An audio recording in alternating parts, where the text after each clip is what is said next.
Geoffrey. Yeah. I haven't seen this long hair thing. Looks like that.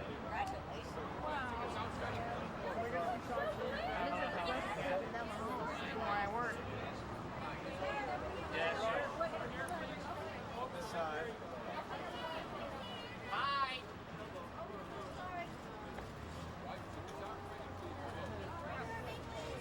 No wonder when they turn around, I can't see anything. Yeah. Hi, Geoffrey. Hi, Maggie with Man-Made Home Ceremony. Hi. Hi. So how you doing? I'm alright. Tell us about the movie. What part do you play in it? I play, well, three of us play David Helfgott because it's a story about a child prodigy and takes his career through to when he's well into his 40s. So there are three actors, an 8-year-old and someone who plays him as a teenager, and then I play him as an adult. He is based on a real guy who's an extraordinarily gifted classical pianist who spends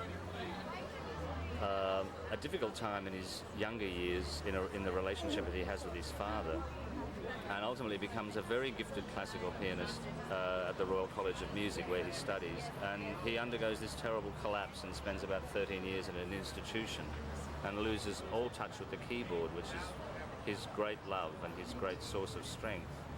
And without spoiling the end of the film, he makes a pretty amazing comeback.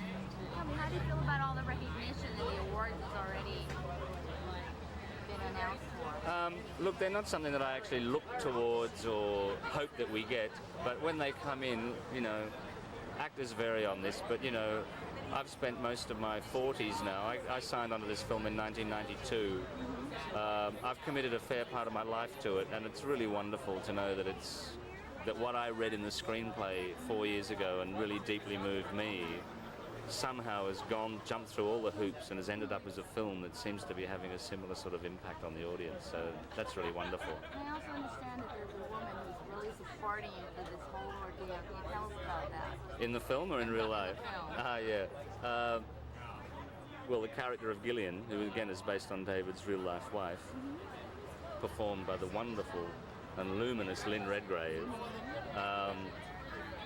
David has a number of guardian angels through the course of the film who just seem to be the right people at the right time to give him the spiritual guidance, the artistic guidance, the practical guidance, and at the end of the film it suddenly becomes an extraordinary love story where this amazing woman who happens to be an astrologer, the stars, who really redeems him with this amazing love, given that he's had such hardship at the beginning of the story. Thank you very much. Good luck with your film. Thank you. Have a good night. Thanks a lot.